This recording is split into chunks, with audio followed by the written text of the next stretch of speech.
Noong unang bahagi ng Marso, tahimik na namumuhay si Aling Selly sa isang barangay na malapit sa taniman ng pinya sa Tagaytay. Sa edad na 72, masaya na siya sa araw-araw na pag-aalaga ng mga halaman, pakikipagkwentuhan sa mga kapitbahay, at pag-aalmusal ng mainit na pandesal na may kasamang sariwang prutas.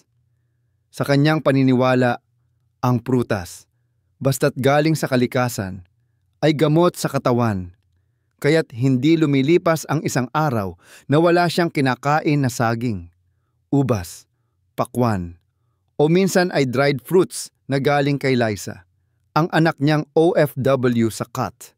Isang araw habang nagdidilig ng mga tanim na pechay at kamatis sa likod bahay, biglang nakaramdam ng pagkahilo si Aling Selly.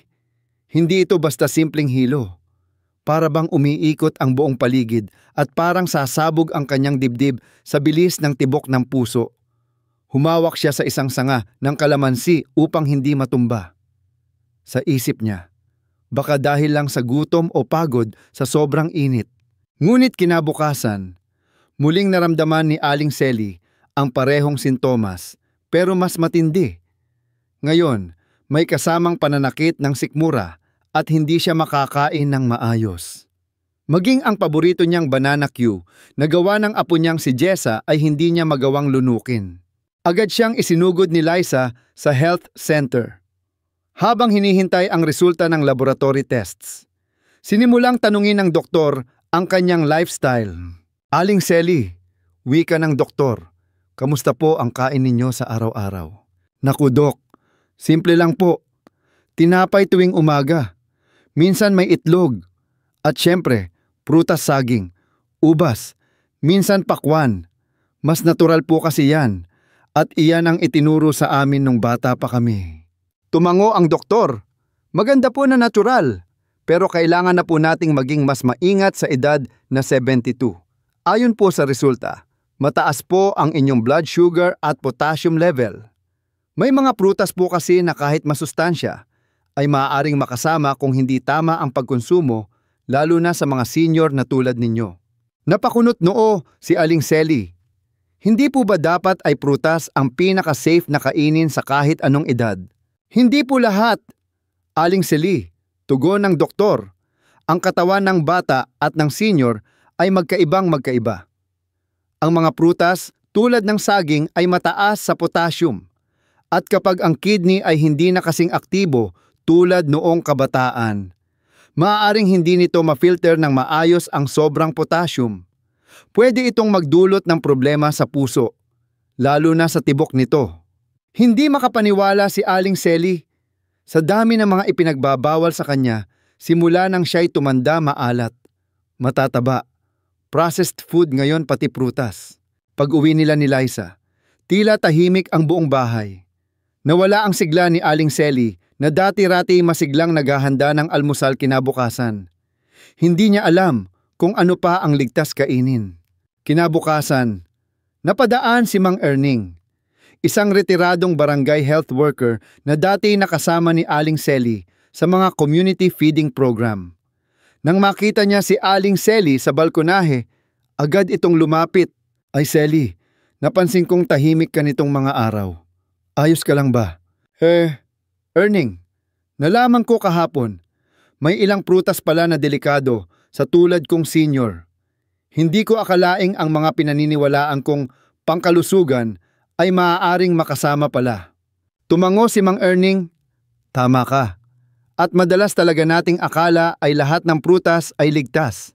Pero sa totoo lang, may 6 na prutas na madalas ikinakain ng matatanda pero pwedeng magpalala ng sakit kung hindi napapanahon o hindi akma sa kalagayan ng katawan.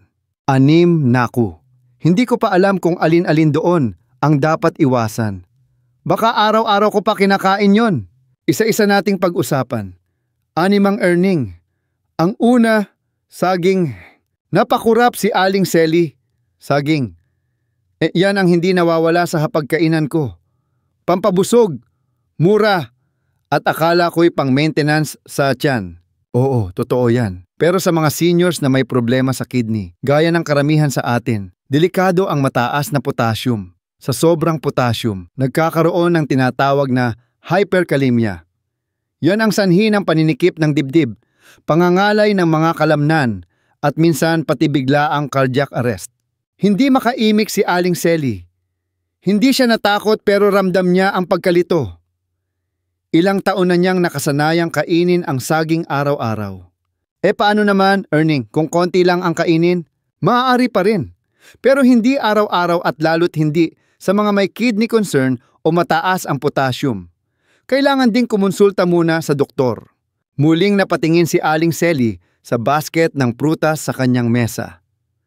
Ngayon, hindi na ito basta-bastang masustansya sa kanyang paningin. Isa na itong seryosong paalala na ang katawan ng isang senior ay nangangailangan ng mas maingat na pag-aalaga. At dito nagsimula ang kanyang paglalakbay tungo sa mas malalim na kaalaman tungkol sa katawan, pagkain, at kung paanong ang natural ay hindi palaging ligtas.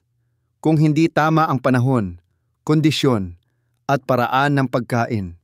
Kinabukasan, habang nagkakape sa ilalim ng punong mangga, muling bumisita si Mang Erning kay Aling Selly. Hawak nito ang maliit na papel na may listahan ng mga prutas na dapat iwasan ng mga seniors.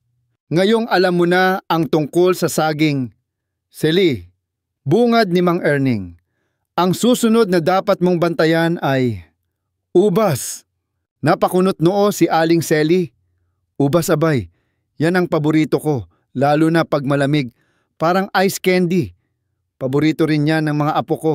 Hindi mo nag-iisa, sagot ni Mang Erning. Maraming matatanda ang mahilig sa ubas dahil madali itong nguyain, matamis, at parang walang masamang epekto.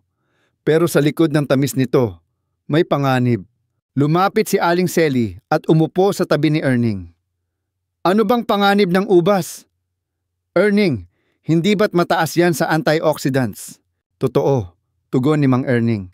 May resveratrol ang ubas, lalo na ang kulay pula, na nakakatulong sa puso at sirkulasyon ng dugo. Pero ang hindi alam ng marami, mataas din ito sa natural na asukal fructose.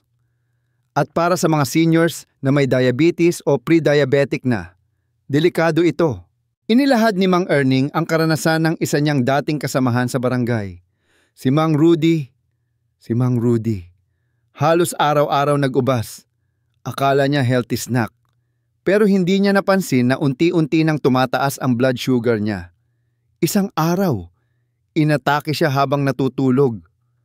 Nang suriin, sobra ang taas ng glucose sa dugo niya. Diyos ko, usal ni Aling Selly. Epektado pala ang blood sugar kahit prutas ang kinain.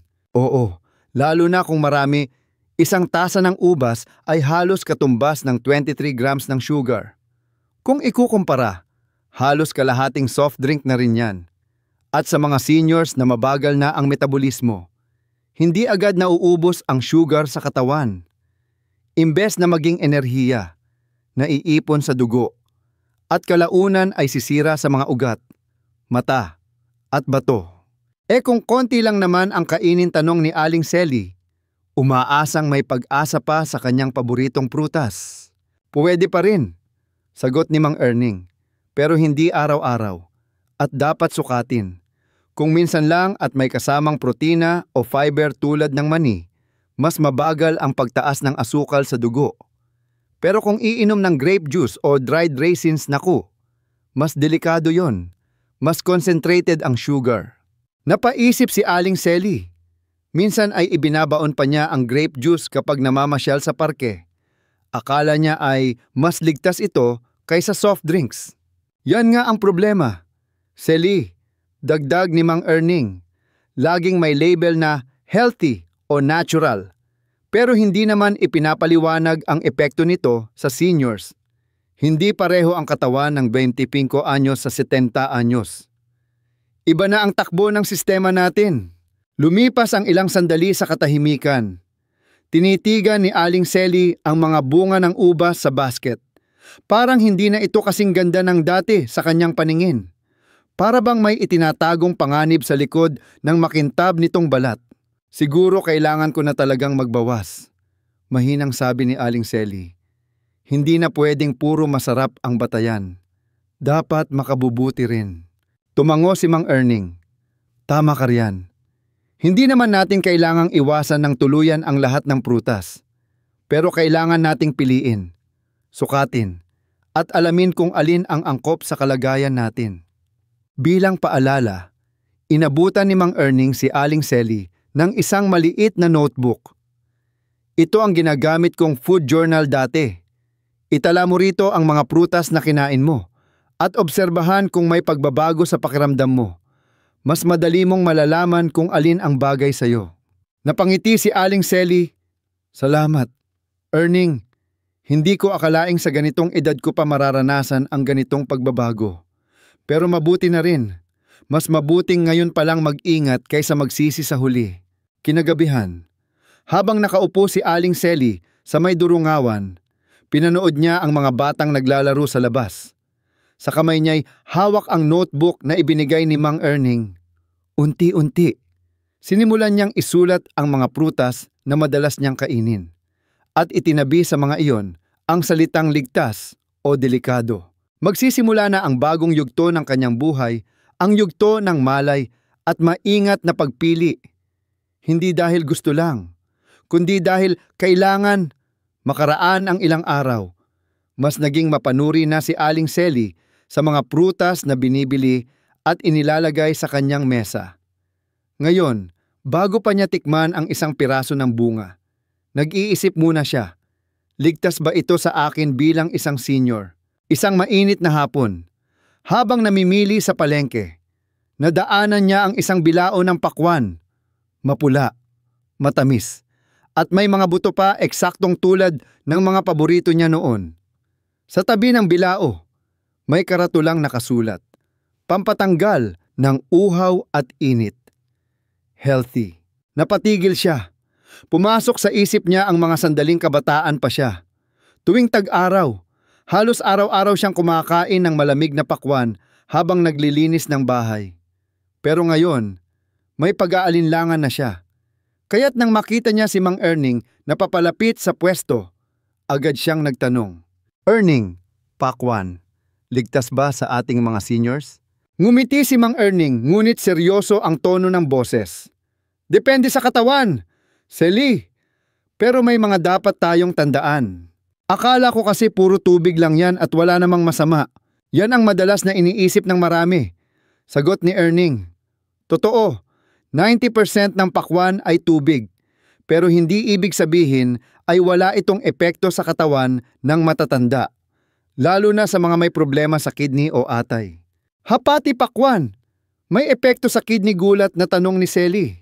Oo, ang pakwan ay may mataas din na potassium, bagamat hindi kasing taas ng saging. Sa isang malaking hiwa ng pakwan, pwede kang makakuha ng halos 300 mg ng potassium. Kung marami kang nakakain, lalampas ka sa daily limit ng isang senior na may mahinang kidney. Napatitig si Aling Selly sa bilao ng pakwan. At ano naman ang epekto sa atay? Simple lang, paliwanag ni Erning. Kapag sobra ang fructose intake gaya ng galing sa pakwan, pumapasok ito sa atay. At kung hindi ma-metabolize ng maayos, naiipon bilang taba. Diyan nagsisimula ang tinatawag na fatty liver o paglalangis ng atay. Isa ito sa mga tahimik pero mapanganib na kondisyon ng mga matatanda. Diyos ko, hindi ko akalaing kahit ang pakwan ay may ganyang epekto. Hindi lang yan. Dagdag pa ni Mang Erning. Kapag ang isang senior ay may problema na sa blood pressure o may maintenance na gamot, maaaring magdulot ng imbalance ang sobrang tubig at potassium mula sa pakwan. Pwedeng bumaba ng sobra ang sodium level sa katawan, tinatawag na hyponatremia. Sintomas nito ay panghihina, pagkahilo, at minsan ay pagkalito. Pero refreshing naman talaga ang pakwan. Giit ni Selly, yan ang nagpapagaan ng pakiramdam ko kapag mainit ang panahon. Wala naman akong sinabing huwag na itong kainin. Paliwanag ni Erning. Ang punto ko ay huwag sobra. Kung dati ay kalahating pakwan ang nauubos mo sa isang upuan, ngayon siguro ay sapat na ang 1 o 2 hiwa. At mas mainam kung hindi araw-araw. Muling natahimik si Aling Selly. Naalala niya ang isang beses, 2 linggo na ang nakaraan, na kumain siya ng halos kalahating pakwan habang nanonood ng telebisyon. Pagkatapos noon, nakaramdam siya ng pagsakit ng sikmura at parang lumamig ang kanyang tiyan. Hindi niya ito inisip na dulot ng pakwan. Pero ngayon, tila konektado ang lahat. Sa dami ng bawal, parang wala na akong pwedeng kainin. Pabirong sabi ni Aling Selly. Tumawa si Mang Erning. Naku, hindi naman sa ganon. May mga prutas pa ring ligtas, lalo na kung seasonal at native. Pero ang mga imported, sobrang matamis o may matataas na mineral content, yan ang kailangang limitahan. Paano naman ang juice ng pakwan? Masama rin ba? Mas masama, sagot ni Erning. Kasi wala na yung fiber. Mas mabilis itong nagpapataas ng blood sugar. At dahil sa tamis nito, hindi mo mamamalayan na sobra na ang naiinom mo. Hindi na pala talaga panahon para sa pakwan araw-araw. Bulong ni Aling Selly sa sarili. Pag-uwi mula sa palengke, hindi niya binili ang pakwan. Sa halip, bumili siya ng ilang pirasong bayabas at papaya prutas na ayon sa nabasa niya ay may mas balanseng epekto sa katawan ng mga senior. Nakangiti siyang umuwi. Bit-bit ang mga bagong kaalaman. Pagdating sa bahay, muling kinuha ni Aling Selly ang kanyang food journal. Isinulat niya sa ilalim ng pakwan, limitado. Hindi araw-araw. Maximum 1 to 2 hiwa. Iwas juice. Hindi na siya tulad ng dati. Hindi na siya sunod lang sa panlasa. Isa na siyang senior na marunong pumili. Marunong magtanong. At higit sa lahat marunong mag-ingat. Habang papalapit ang buwan ng Mayo, unti-unting naglipana ang mga prutas ng tag-init sa palengke at isa sa pinakapinagkakaguluhan ng mga mamimili ay ang manggang hinog. Mapusyaw na dilaw, makinis at matamis na matamis. Sa totoo lang, kahit si Aling Selly na ngayoy mas maingat na, hindi pa rin maiwasang matakam kapag naamoy ang mangga. Habang namimili ng gulay, biglang lumapit sa kanya si Aling Minda, isang dating kasamahan sa simbahan. Selly, may promo sa mangga doon sa dulo. 3 kilo. 100 lang. Matamis pa raw galing Zambales. Napangiti si Aling Selly. Ay nako, Minda, dati yan ang paborito ko.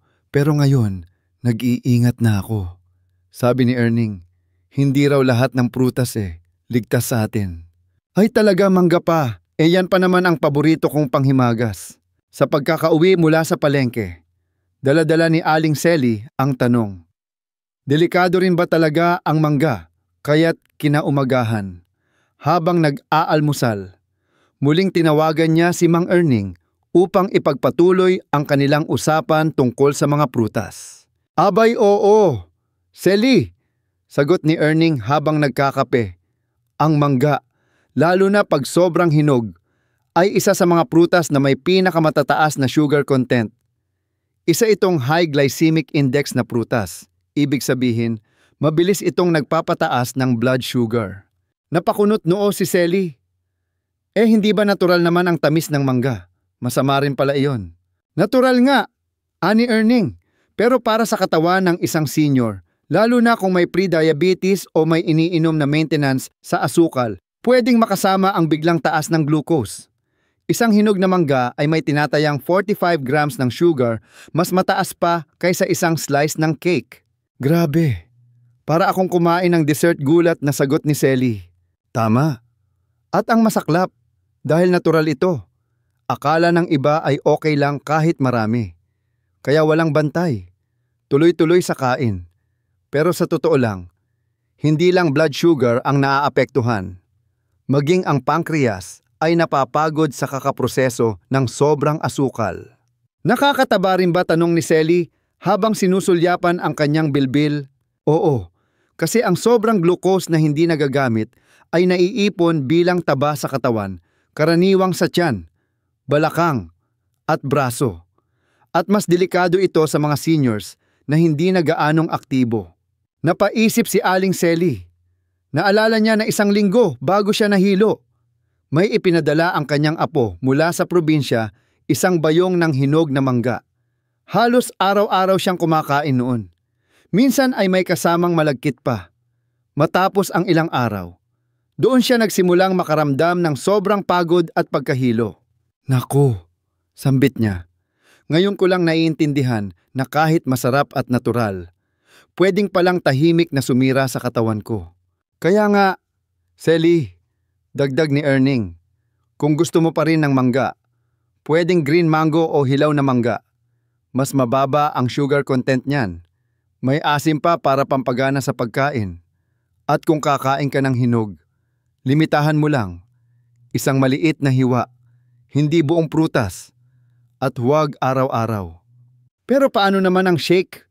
Erning, minsan gusto ko yung mango shake lalo na pagtanghali. Delikado yon, sagot agad ni Erning. Kasi karaniwan sa shake, may gatas, asukal, at minsan condensed milk pa. Ibig sabihin, hindi lang prutas ang source ng sugar kundi pati additives. Kung manggalang na prutas ay mataas na. Paano pa kung pinagsama-sama pa? Napayuko si Selly. Ay parang ilang beses ko na yatang nagawa yon. Akala ko kasi healthy. Kaya nga mahalaga na ngayon ay alam mo na. Payo ni Erning, laging tandaan, Selly hindi sapat na natural. Dapat akma sa kondisyon ng katawan, lalo na sa edad natin. Muli, isinulat ni Selly sa kanyang journal, Manggang Hinog. Limitadong hiwa lamang. Mas mainam kung hilaw. Iwas mango shake. Sa tabi nito, isinulat niya ang petsa at nilagyan ng salitang babala sa tag-init. Habang pinapanood niya ang mga bata sa kalsada na may hawak na sorbetes at manggang hilaw na may bagoong, napaisip siya, sa mga panahong ito, mas mahalagang maging disiplinado kaysa padalos-dalos. Hindi na siya tulad ng dati ang katawan niya, ay hindi na kayang tiisin ang paulit-ulit na maliit lang naman na pagkakamali. At sa bawat pag-iwas niya sa tukso ng matamis na mangga, isa yung hakbang tungo sa mas mahabang buhay. Habang nag-aayos si Aling Selly ng kanyang cabinet isang hapon, napansin niya ang isang maliit na kahon na ibinigay ng anak niyang si Liza mula sa Qatar. Binuksan niya ito at tumambad sa kanya ang isang balot ng assorted dried fruits, may pasas, dried mango, dates, at ilang piraso ng pinatuyong mansanas. Biglang bumalik sa alaala niya ang sabi ng anak, Nay, healthy po yan pang merienda ninyo, para hindi kayo laging chichirya. Sa unang tingin, tila nga mas mainam ito kaysa mamantikang chips. Maliit, convenient, at galing sa prutas. Ngunit dahil sa mga naunang usapan nila ni Mang Erning, nagdalawang isip si Aling Selly. Hindi na siya padalos-dalos.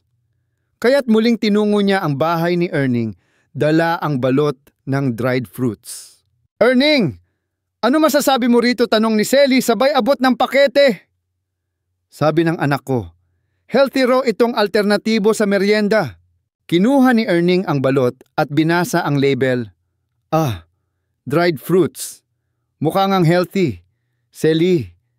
Pero tulad ng iba, may mga patibong din ito. Lalo na para sa tulad natin na senior na. Patibong. Hindi ba't galing lang din naman ito sa prutas? Tanong ni Selly. Litong-lito. Totoo. Pero tandaan mo, kapag pinatuyo ang prutas, nawawala ang tubig at naiwan ang natural na asukal. Ibig sabihin, mas nagiging concentrated ang sugar content sa isang dakok ng pasas. Halimbawa, halos doble ang asukal kumpara sa parehong dami ng ubas. Nanlaki ang mata ni Selly. Ganun pala. Akala ko kasi dahil maliit lang at natural. Ayos lang. Karamihan sa mga dried fruits na binebenta sa supermarket may dagdag na asukal. Ang tawag dito ay added sugar. Kaya't kahit galing sa prutas, masyado nang mataas ang glucose content. Sa bawat 3 piraso ng dried mango, minsan ay higit 15 grams ng sugar na agad ang naiipon sa katawan mo. Parang nakain ka na rin ng candy. Bulalas ni Selly. Mas matindi pa minsan. At ang mas delikado, dahil maliit lang ang sukat, hindi mo mararamdaman na sobra na pala ang nakain mo. Akala mo snack lang. Pero sa loob ng isang araw, Nakaka 50 grams ka na ng sugar lagpas sa limitasyon ng isang senior. Naalala ni Sally na noong nakaraang buwan, halos araw-araw siyang kumakain ng dried dates tuwing gabi. Pampalipas oras habang nanonood ng telenovela. Noon, hindi niya iniisip kung ilang piraso ang nakakain niya basta't hindi chichirya. Ayos na sa kanya. May epekto rin ba ito sa ibang parte ng katawan bukod sa sugar, tanong ni Sally? Oo, sagot ni Erning. Kapag sobra ang sugar mula sa dried fruits, nakakadagdag ito sa inflammation sa katawan. Ang resulta, masakit na kasukasuan, panlalabo ng mata, pagod, at mabigat ang pakiramdam. Bukod pa dyan, maraming commercial dried fruits ay may preservatives tulad ng sulfur dioxide na pwedeng magdulot ng allergy, hirap sa paghinga, at pananakit ng tiyan sa sensitibong senior. Grabe!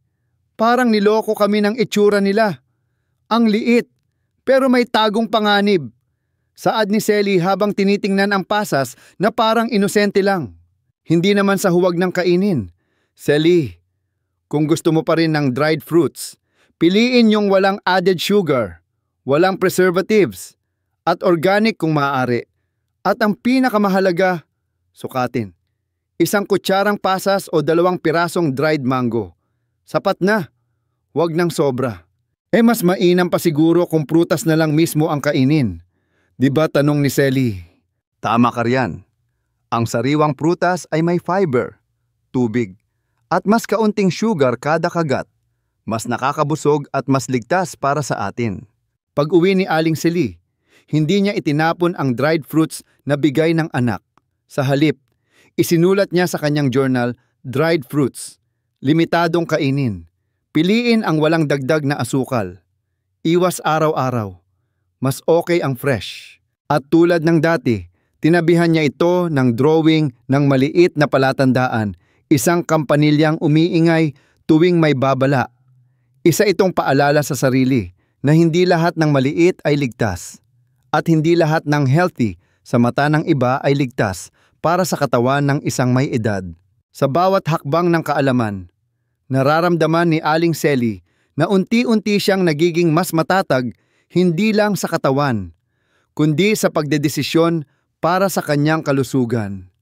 Sabado ng hapon, habang si Aling Sally ay naglalakad pauwi mula sa simbahan, nadaanan niya ang isang tindera ng langka sa tabi ng kalsada.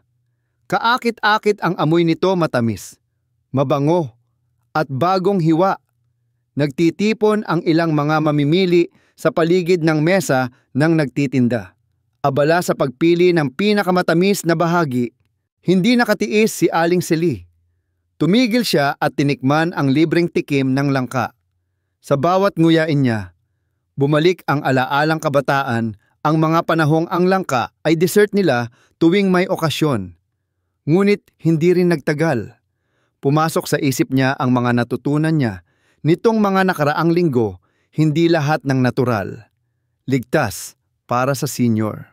Kaya't matapos tikman, agad siyang dumiretso sa bahay ni Mang Erning. Erning! Bungad ni Sally. May tanong ako ulit. Langka naman ngayon. Mabango at masarap, pero ligtas ba? Tumingin si Erning sa kanya at tumango. Aba, magandang tanong. Ang langka, Sally, ay isa sa mga underrated na prutas pagdating sa usaping kalusugan ng matatanda. Marami kasi ang hindi nakakaalam na kahit ito'y masustansya, may mga panganib din depende sa kondisyon ng katawan. Talaga, hindi ba't may vitamin C, potassium, at fiber din ito? Tanong ni Sally habang nauupo. Totoo yan, sagot ni Erning. Mayaman ang langka sa bitamina at antioxidant. Ngunit ito rin ay mataas sa natural na asukal at may unique na epekto sa digestion. Lalo na sa mga senior na may problema sa tiyan katulad ng bloating, kabag at hirap sa pagdumi. Napakunot noo si Sally. Paano naging delikado sa tiyan? Ganito yan, paliwanag ni Erning. Ang langka ay may natural compounds na pwedeng magdulot ng gas formation. Dahil sa taglay nitong fiber at fermentable sugars, minsan nagdudulot ito ng kabag, lalo na kung kinain ng sobra o kung may mahinang panunaw ang isang senior. Parang ilang beses na nga akong nakaranas ng kabag pagkatapos kumain ng langka. Sambit ni Celie habang hawak ang tiyan. At hindi lang yan. Dagdag ni Erning. May mga pag-aaral na nagsasabing ang langka ay maaaring makaapekto sa blood clotting. May ilang senior na iniinom ang gamot para sa dugo tulad ng aspirin o warfarin na maaaring magka-interaksyon kung sobrang dami ang langka. Di parang hindi siya para sa akin. Kasi may maintenance ako sa dugo. Tugon ni Celie. Halatang nag-aalala. Kaya nga't mahalaga ang moderation. Hindi naman kailangan iwasan ng tuluyan. Pero dapat limitahin. Huwag araw-araw. At huwag sabayan ng ibang pagkaing mabigat sa tiyan. Paano naman kung ilalagay sa minatamis, tanong ni Celie? Mas masama. Kapag pinatamis, doble ang asukal. Isang tasa ng minatamis na langka ay may sugar content na katumbas ng 2 slice ng cake. At kapag niluto pa ito sa syrup, nawawala na halos lahat ng nutrients pero naiwan ang sugar. Napaisip si Aling Celie. Madalas siyang padalhan ng kapatid niya mula sa probinsya ng bottled minatamis na langka. Dati, akala niya ay dessert na ligtas kumpara sa leche flan o halo-halo. Pero ngayon, napagtanto niyang maaari rin pala itong magdala ng panganib. Anong magandang alternatibo kung gusto ko ng may tamis pero hindi mabigat sa tiyan, tanong niya. Subukan mo ang papaya o bayabas, sagot ni Erning. Mababa sa sugar, mataas sa fiber, at hindi gaanong nagdudulot ng gas. Pwede ring melon kung gusto mo ng refreshing. Pag-uwi, isinulat ni Celie sa kanyang food journal langka. Pwedeng paminsan-minsan. Iwas kung may maintenance sa dugo. Huwag isama sa matamis. Huwag sobra. At sa tabi ng tala, naglagay siya ng maliit na guhit ng tiyan na may emoticon na worried face. Paalala na ang tiyan ng isang senior ay hindi na gaya ng dati. Isang simpleng paalala na kailangang pag-isipan ang bawat kinakain. Kahit pa ito'y galing sa kalikasan. Hindi rin siya bumalik sa tindera ng langka. Sa halip, bumili siya ng bayabas at 2 piraso ng papaya. Sa kanyang isipan, mas nanaisin niyang mabuhay ng mas mahabang panahon kaysa sumunod sa hilig na panandalian lang ang saya. Lumipas ang mahigit 1 buwan mula nang sinimulan ni Aling Celie ang kanyang tahimik ngunit makabuluhang paglalakbay patungo sa mas ligtas at mas maingat na pagkain. Hindi na siya ang dating basta-basta na lang sumusubo ng prutas na nakasanayan. Ngayon, isa-isa niyang sinusuri ang mga ito, inaalam ang taglay na nutrisyon, epekto sa katawan, at kung angkop pa ba ito sa kalagayan niya bilang isang senior. Sa kanyang maliit na notebook na tinawag niyang Kalusugan Journal, nakasulat ang 6 na prutas na dati bahagi ng kanyang araw-araw na buhay. Ngunit ngayon ay may label ng limitado o maingat. Saging dahil sa sobrang potassium na delikado sa kidney. Ubas dahil sa mataas na sugar content. Pakwan, maaaring magdulot ng imbalance sa electrolyte. Manggang hinog, mabilis magpataas ng blood sugar. Dried fruits, puno ng added sugar at preservatives. Langka, may epekto sa digestion at maaaring makaapekto sa blood clotting. Ngunit sa halip na mawala ng pag-asa, nakita ni Aling Celie sa pag-iwas na ito ang bagong pag-asa. Natutunan niyang palitan ang mga delikado ng mga alternatibong ligtas, bayabas, papaya, melon, abokado, at mansanas, mga prutas na hindi lang masarap kundi mas makabubuti para sa kanyang edad. Isang umagang malamig ang simoy ng hangin. Habang nakaupo siya sa ilalim ng punong mangga, lumapit ang kanyang apo na si Miko. Bit-bit nito ang isang maliit na plastik ng hiniwang saging. Lola, gusto niyo po alok ni Miko? Napangiti si Celie. Salamat, apo. Pero siguro mamaya na lang. Isang hiwa lang. Di na pwedeng parami ngayon. Baka magalit si kidney ko. Tumawa si Miko. Nagagalit ba yon? Oo, kapag sumusobra sa potassium. Paliwanag niya habang kinikindatan ang apo. Ang katawan natin, Miko, para yang makina. Kapag tumatanda, Mas madali itong masira kung hindi aalagaan. Hindi nagtagal. Dumating ang anak niyang si Liza. May dalang grocery galing sa lungsod. May pinadala si Tito Tony mga dried mangoes. Favorite mo yon, 'di ba? Kinuha ito ni Selly. Ngumiti at inilagay sa tabi. Oh, pero ngayon, hindi ko na pwedeng kainin ng marami. Ang tamis niyan. Anak, baka tumaas ang sugar ko. Tsaka baka makalimutan mong may maintenance na rin ako. Parang doktor ka na. Biro ni Liza. Hindi ako doktor, sagot ni Selly. Pero natuto ako kasi ayokong dumating ang araw na kailangan pa ninyong alagaan ako dahil sa mga sakit na pwede namang iwasan.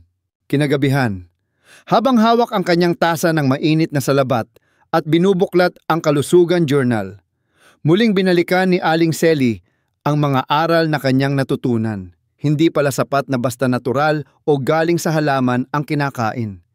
Kailangan ding malaman kung paano ito naaapektuhan ng kondisyon ng katawan. Lalo na kung senior ka na mas tumitindi ang epekto ng kahit simpleng asukal, asin o potassium. Isang araw, inanyayahan siya ng barangay upang magsalita sa isang senior wellness forum. Nagdalawang isip man noong una. Sa huli tinanggap niya ang hamon. Bit-bit ang kanyang food journal. Tumayo siya sa harap ng 50 seniors at buong tapang na nagbahagi ng kanyang karanasan. Mga kapwa ko lolo at lola, panimula niya, ang pag-iwas sa sakit ay hindi lang nakasalalay sa gamot. Nagsisimula ito sa ating plato, sa ating baso, at sa ating pamumuhay. Marami ang napangiti, ngunit mas marami ang natahimik tila napaisip. Bawat isa, may kanya-kanyang karanasan sa pagkain. May sakit na pinagdadaanan. At may mga tanong na matagal nang hindi nasasagot. At tandaan ninyo, dagdag niya, hindi lahat ng prutas ay para sa lahat. Ang mahalaga, alam natin kung ano ang bagay sa ating katawan. Piliin natin hindi lang ang masarap, kundi ang makabubuti. Pag-uwi mula sa seminar, pinanood niya ang paglubog ng araw mula sa kanilang balkonahe. Sa kanyang puso, ramdam niya ang kapayapaan. Alam niyang sa simpleng pagbabagong ginawa niya sa kanyang pagkain, naiwasan niya ang mga sakit na tahimik na sumisira sa katawan ng maraming senior. Higit pa roon, alam niyang naipasa niya ang kaalamang iyon sa kanyang pamilya, sa anak, sa apo, at sa mga kapitbahay na ngayoy mas maingat na rin sa kanilang mga kinakain. Sa huling pahina ng kanyang journal, isinulat niya ang mga salitang, ang prutas ay biyaya.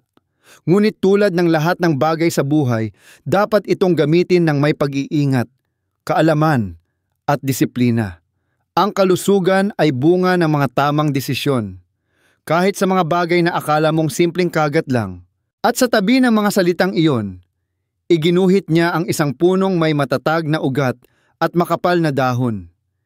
Isang sagisag ng kanyang bagong paninindigan, mamuhay ng may kamalayan, kumain ng may kontrol, at tumanda ng may dangal.